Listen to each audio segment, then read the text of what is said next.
الحمد لله وكفى وسلام على عباده الذين اصطفى أما بعد قال الله تبارك وتعالى إنا عرضنا الأمانة على السماوات والأرض والجبال فأبين أن يحملنها وأشفقن منها وحملها الإنسان صدق الله العظيم.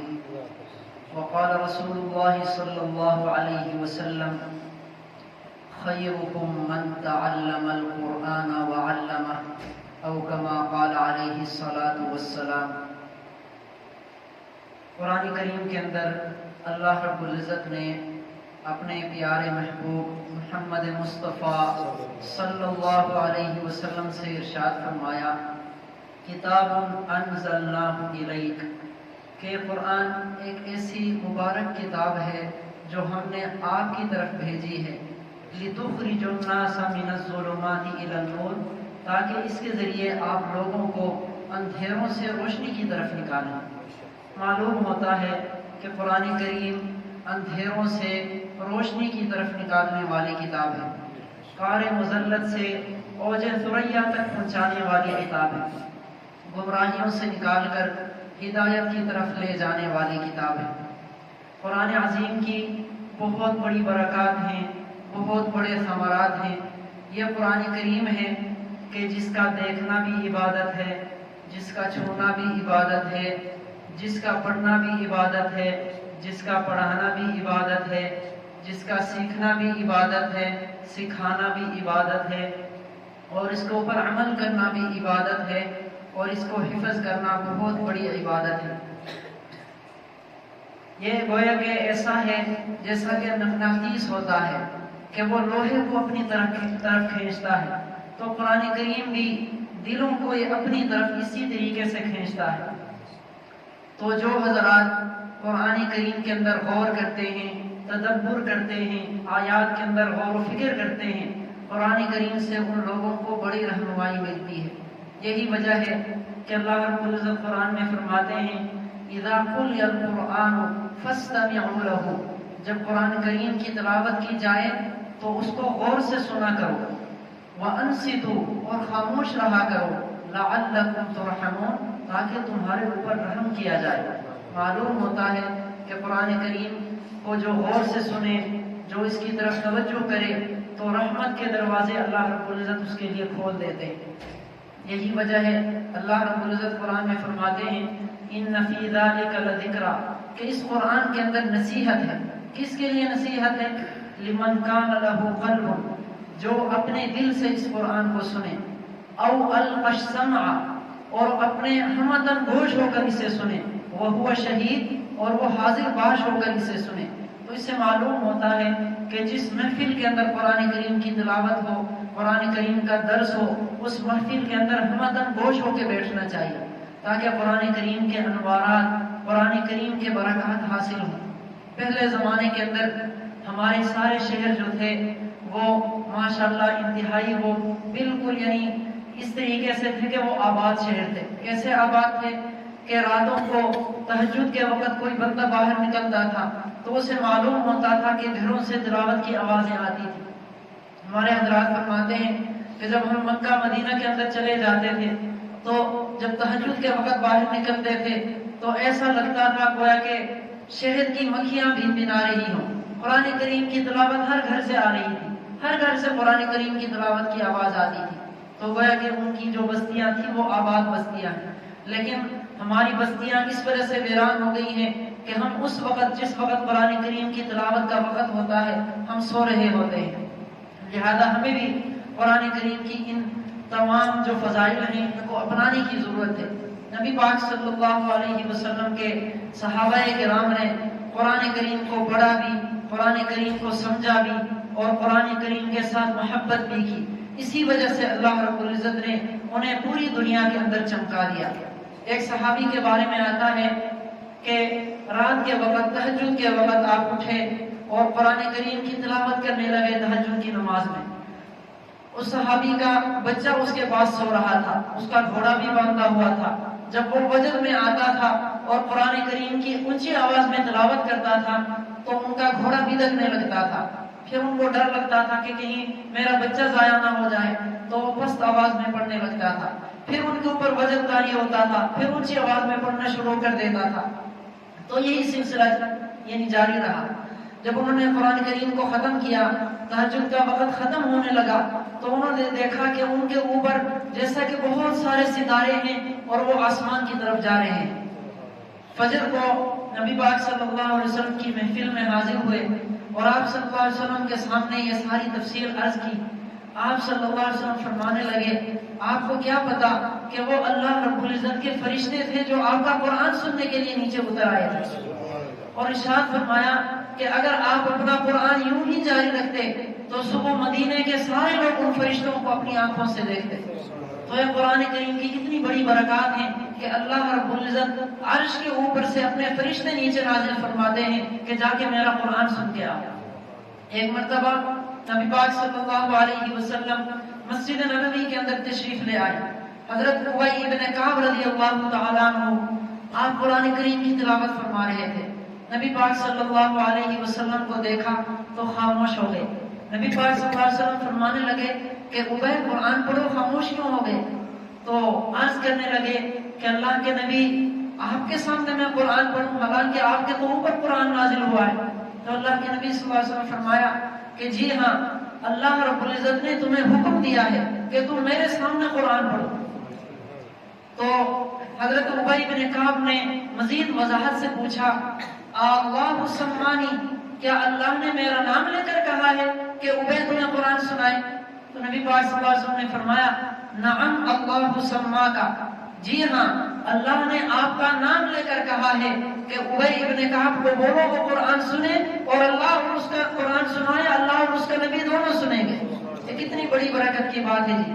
تو قرآن کریم کے ساتھ ایسے ہی محبت کریں گے، اللہ رب العزت ہمیں بھی سنیں گے انشاءاللہ۔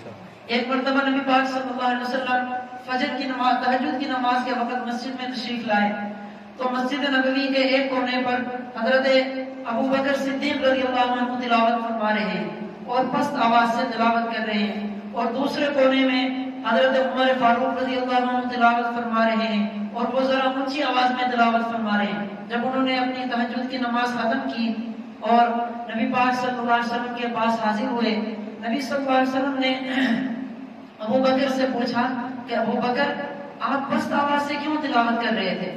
تو فرمانے عرض کرنے لگے کہ اس لیے کہ میں جس ذات کو سنا رہا تھا وہ تو دلوں کے رازوں کو جاننے والی ذات ہے، اس لیے میں اپنے دل میں اس کو سنا رہا تھا۔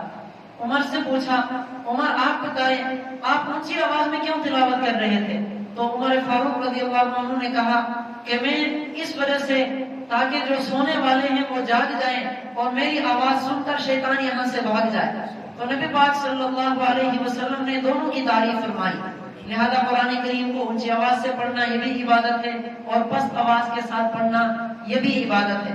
قرآن کریم کا ایک اعزاز یہ ہے کہ ہر زمانے کے اندر قرآن کریم کے بہت زیادہ بے شمار حافظ پیدا ہوئے ہیں۔ دنیا کے اندر یہ واحد کتاب ہے کہ جس کا حافظ چھوٹا بچہ بھی ہے، نوجوان بھی ہے، بوڑھا آدمی بھی ہے۔ اس کے علاوہ کوئی ایسی کتاب دنیا کے اندر نہیں ہے کہ جس کے اتنے سارے حافظ ہوں۔ اور اس کے علاوہ قرآن کریم کو مختلف لہجوں سے پڑھا گیا، ہر ایک لہجے کے اندر اس کو پڑھا گیا۔ اس کے علاوہ کوئی ایسی کتاب دنیا کے اندر نہیں ہے کہ جس کو اتنے سارے لہجوں سے پڑھا گیا۔ تو لہذا یہ جو قرآن کریم ہے یہ اپنی تمام تر رحمتوں کی طرف ہماری طرف متوجہ ہے، اپنی رحمتوں کے ساتھ۔ تو ہمیں چاہیے کہ ہم قرآن کریم کی ان رحمتوں سے استفادہ حاصل کریں۔ جب بارش ہوتی ہے، موسلادھار بارش ہوتی ہے، تو اگر کسی بندے نے کوئی پیالہ، کوئی برتن کو الٹا کر کے رکھ دیا ہو تو اس موسلادھار بارش سے ایک قطرہ بھی اس گلاس کے اندر، اس برتن کے اندر نہیں آئے گا۔ تو لہذا ہمیں بھی اپنے برتنوں کو سیدھا کرنے کی ضرورت ہے تاکہ اللہ رب العزت کی یہ رحمتیں، یہ برکتیں ہمارے برتنوں کے اندر، ہمارے سینوں کے اندر بھی جمع ہو جائے۔ اور قرآن کریم کے معجزات جو ہیں وہ ہر دور کے اندر رہے ہیں۔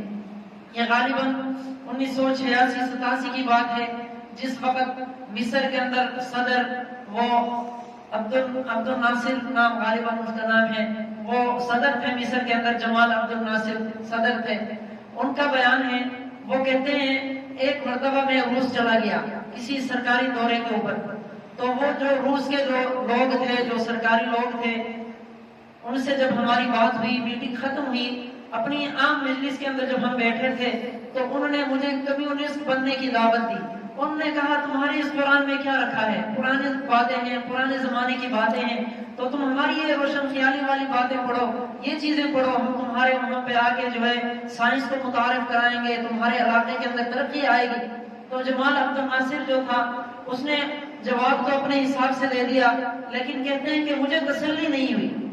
میں واپس اپنے علاقے آیا، 1-2 سال کے بعد پھر میرا دورہ تھا، تو حضرت قاری عبد الباسط بن عبد الصمد جو مشہور قاری ہیں جن کی تلاوت ہم سنتے رہتے ہیں، تو ان کو انہوں نے خط لکھا کہ ہم نے وہاں پہ دورے پہ جانا ہے۔ تو قاری عبد الباسط صاحب بھی حیران ہو گئے کہ مجھے وہاں کافروں کے پاس کیوں لے کر جا رہے ہیں، مجھے پاکستان بلائیں، مجھے سعودی عربیہ بلائیں جہاں پہ میں لوگوں کو، مسلمانوں کو قرآن سناؤں۔ تو خیر دعوت پہ چلے گئے۔ کہتے ہیں کہ جب وہاں پہ گئے تو انہوں نے کہا کہ یہ میرے قاری صاحب ہیں، ان کی زبانی میں آپ کو کچھ سنانا چاہتا ہوں۔ انہوں نے پوچھا کہ یہ ہمیں کیا سنائے گا؟ تو کہتے ہیں انہوں نے کہا کہ آپ کو قرآن سنائے گا۔ تو انہوں نے اجازت دے دی۔ قاری عبد الباسط صاحب کہتے ہیں کہ میں نے قرآن کریم کی وہ آیتیں جو کسی وقت حضرت عمر فاروق رضی اللہ عنہ نے سنی تھی اور مسلمان ہو گئے تھے، طٰہٰ مَا أَنزَلْنَا عَلَيْكَ الْقُرْآنَ لِتَشْقَىٰ، کہتے ہیں کہ میں نے یہاں سے آنکھیں بند کر کے قرآن کریم کی تلاوت شروع کی۔ جب میں نے 2 رکوع پڑھے اور میں نے اپنی آنکھیں کھولی تو دیکھا وہ سارے کافر زاروں قطار رو رہے ہیں، اور میں نے پوچھا کہ جی ان کو کیا ہو گیا ہے؟ تو انہوں نے بتایا کہ اگرچہ ہمیں بات سمجھ نہیں آئی کہ کیا بات ہے، لیکن ہمیں اتنا تو معلوم ہو گیا کہ حق اور سچ باتیں ہیں، یہ دل کے اندر اثر کرنے والی باتیں ہیں۔ فرماتے ہیں کہ اس محفل کے اندر 4-5 لوگ اٹھے اور وہ مسلمان ہو گئے۔ تو یہ قرآن کریم کی اتنی بڑی تاثیر ہے، اتنی بڑی عظمتیں اور برکتیں ہیں۔ جب جناب نبی کریم صلی اللہ علیہ وسلم ایک موقع کے اوپر لشکر کو لے کر واپس آ رہے تھے، ایک جگہ آپ کا قیام ہوا، آپ نے صحابہ کرام کو جمع کیا اور فرمایا کہ کون ہیں جو 2 بندے ہمارے پہرے داری کریں؟ تو 2 صحابہ نے اپنا نام دیا، تو باقی سارے صحابہ کرام سو گئے اور وہ دونوں جاگتے رہے۔ رات کو آپس میں مشورہ کیا کہ کیوں نہ ہم میں سے ایک سو جائے اور ایک ڈیوٹی کرے، تاکہ تھوڑی دیر کے بعد دوسرا جاگ جائے اور یہ سو جائے۔ تو جس صاحب کی ڈیوٹی تھی اس نے پھر اپنے دل میں سوچا میں ویسے ادھر ادھر دیکھتا رہتا ہوں، کیا ہی اچھا ہوگا کہ میں 2 رکعت پڑھوں اور قرآن کریم کی تلاوت کروں۔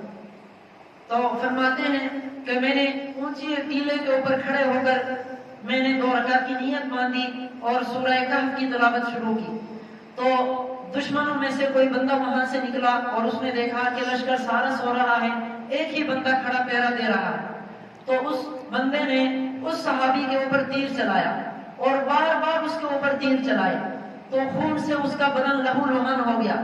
لیکن وہ فرما رہے ہیں کہ مجھے نماز کے اندر اتنی لذت تھی، قرآن کریم کی تلاوت کے اندر مجھے اتنی لذت تھی کہ مجھے اپنی نماز توڑنے کا دل ہی نہیں کر رہا تھا، لیکن یہ سوچ کر کہ اگر میں گر گیا، بے ہوش ہو گیا تو میری اس غلطی کی وجہ سے مسلمانوں کے اوپر حملہ ہوگا، اس لیے فرماتے ہیں کہ میں نے اپنی نماز جلدی ختم کر دی اور اپنے دوست کو جگایا، پھر انہوں نے اطلاع دے دی۔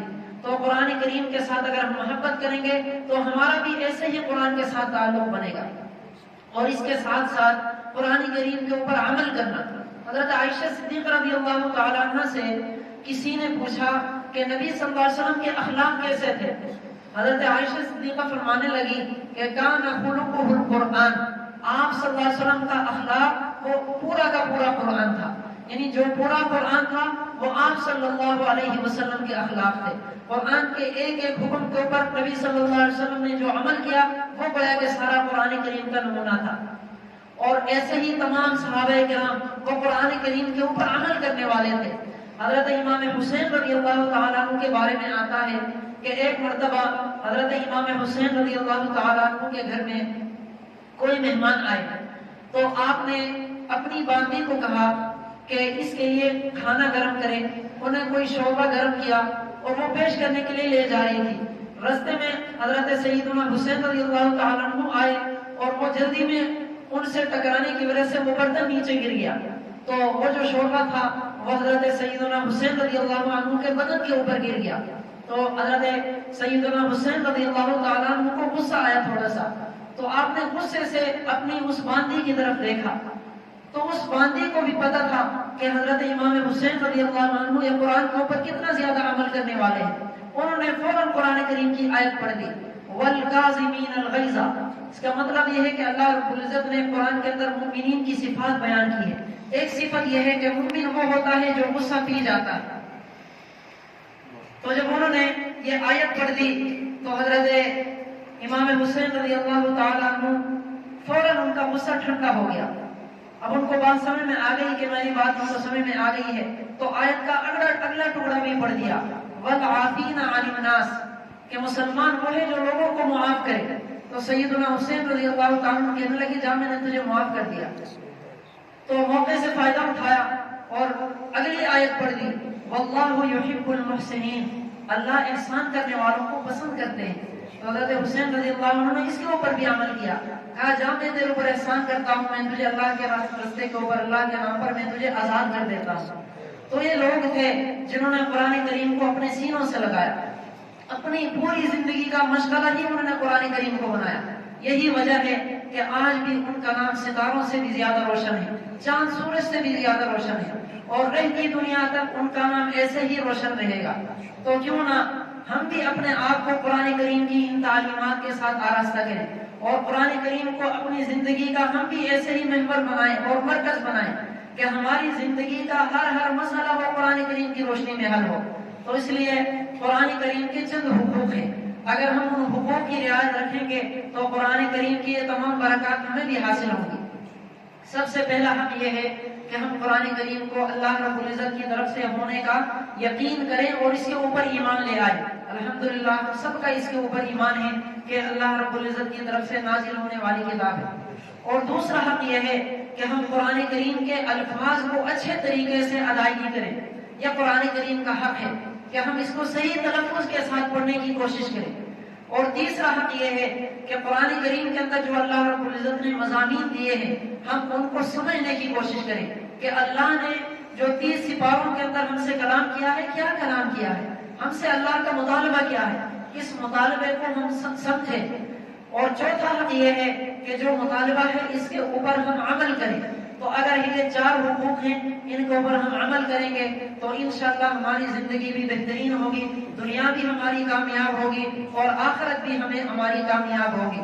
اور اس کے علاوہ جیسے آج کی یہ محفل ہے، یہ قرآن کریم کے تقدس کی محفل ہے، اور اس کے اندر یہ بات گویا کہ بتائی جا رہی ہے کہ جو بندہ قرآن کریم کو حفظ کرتا ہے، قرآن کریم کو یاد کرتا ہے، اللہ رب العزت اس کو کتنی بڑی نعمتوں سے نوازتے ہیں، کتنا بڑا مرتبہ اسے اللہ رب العزت عطا فرماتے ہیں۔ آپ ادھر ہی اپنے سامنے دیکھیں، میرا تعلق ہے بہت دور دراز علاقے کے ساتھ، مجھے شاید آپ میں سے کوئی بھی کسی بھی وقت نہ جانتے، لیکن قرآن کریم کو میں نے پڑھا، قرآن کریم کو میں نے حفظ کیا۔ یہ چھوٹا میرا بھائی ہے، اس نے قرآن کریم کو پڑھا اور حفظ کیا، یہاں پہ ہم آئے، آپ لوگوں نے ہمیں مقام دیا، آپ نے ہمیں آگے کیا۔ یہ ہمارا کوئی کمال تو نہیں ہے، ہمارے اندر کوئی ایسی بات تو نہیں رکھی ہوئی کہ ہم آگے، یہ تو صرف اور صرف اللہ کے کلام کا کمال ہے۔ تو اس کا مطلب یہ ہے کہ دنیا کے اندر جس کونے کا بھی بندہ ہو، جس رنگ اور جس نسل کا بندہ ہو، جس ذات کا بندہ ہو، اگر اپنے آپ کو قرآن کریم کے قریب کرے گا اللہ رب العزت اسے برکتوں سے نوازیں گے، اللہ رب العزت اسے اونچے مرتبوں سے نوازیں گے۔ تو اس لیے تمام بھائیوں سے گزارش ہے کہ ہم اپنے گھروں کے اندر قرآن کریم کو زندہ کریں، قرآن کریم کی تلاوت کو بھی زندہ کریں اور قرآن کریم کی تعلیمات کو بھی زندہ کریں۔ اپنے بچوں کو قرآن کریم کی طرف لگائیں، قرآن کریم کے ناظرہ یاد کرنے کی طرف، قرآن کریم کو حفظ یاد کرنے کی طرف اپنے بچوں کو لگائیں، اپنے بچوں کی اس کے اندر توجہ کریں۔ تو اللہ کے نبی صلی اللہ علیہ وسلم فرماتے ہیں کہ جو آدمی قرآن کریم کا حافظ بنتا ہے، قرآن کریم کو حفظ یاد کرتا ہے، قیامت کے دن اللہ رب العزت ارشاد فرماتے ہیں اس بندے کو جو حافظ قرآن ہوتا ہے کہ تو جنت کے درجات پر چڑھتا جا اور قرآن کریم کی تلاوت کرتا جا، اور فرمایا کہ جیسے دنیا کے اندر تو ٹھہر ٹھہر کے مزے لے لے کے پڑھتا تھا، ایسے ہی جنت کے درجات میں بھی ٹھہر ٹھہر کے تو پڑھتا جا۔ جہاں پہ جا کے تیرا آخری قرآن ختم ہوگا تو جہاں سے شروع کیا تھا وہاں سے آخر تک سارا تیرا درجہ ہوگا۔ کتنی بڑی بات ہے جی، آج ہمیں 2 بار اس جگہ یہاں پہ مل جائے تو ہم بھولے نہیں سماتے. اللہ رب العزت اپنی جنت میں اتنا بڑا مقام عطا فرماتے ہیں تو اس کے لیے کوشش کرنی چاہیے. ایک اور حدیث کے اندر اللہ کے نبی صلی اللہ علیہ وسلم فرماتے ہیں کہ جو آدمی قرآن کریم کو یاد کرے، قرآن کریم کو حفظ کرے اور اس کے حلال اور حرام کو جانے، اس کے اوپر عمل کرے، اللہ رب العزت اس کی بھی بخشش فرماتے ہیں. اور اس کے علاوہ اس کے اہل و عیال میں گھر بار کے اندر 10 ایسے افراد کو جو اپنے گناہوں کی وجہ سے جہنم میں جانے والے تھے، اس کی وجہ سے اللہ رب العزت ان کو بھی جنت کا سرٹیفکیٹ عطا فرمائیں گے، ان کو بھی اللہ رب العزت جنت میں داخل فرمائیں گے. تو کیا خیال ہے جی؟ اتنا بڑا انعام ہم سبھی انشاءاللہ لینے کے لیے تیار ہیں نا جی؟ تو اس کے لیے ہم کوشش بھی کریں، ہم نیت تو ابھی سے کر لیں کہ انشاءاللہ میری جتنی عمر ہے، جتنی میری زندگی ہے، اس کو میں قرآن کریم کی خدمت میں صرف کروں گا. انشاءاللہ ارادہ ہے نا جی سب کا؟ اللہ رب العزت قبول فرمائے، منظور فرمائے، اور آپ سب حضرات کا یہاں پہ بیٹھنا بھی قبول فرمائے. چونکہ 29 کی رات ہے اور طاق رات ہے، طاق راتوں کی بڑی فضائل اور برکات ہیں. ایک فضیلت یہ ہے کہ اللہ کے نبی صلی اللہ علیہ وسلم نے فرمایا ہے کہ لیلۃ القدر کو طاق راتوں میں تلاش کرو. تو یہ لیلۃ القدر والی رات بھی ہو سکتی ہے. تو اللہ رب العزت ہم سب کو لیلۃ القدر کی بہاریں بھی نصیب فرمائے، اور رمضان المبارک کی جو مبارک ساعات ہیں ان کی برکات بھی اللہ رب العزت ہمیں نصیب فرمائے، اور دنیا اور آخرت کی تمام خیر اور بھلائیاں ہمیں نصیب فرمائے. وآخر دعوانا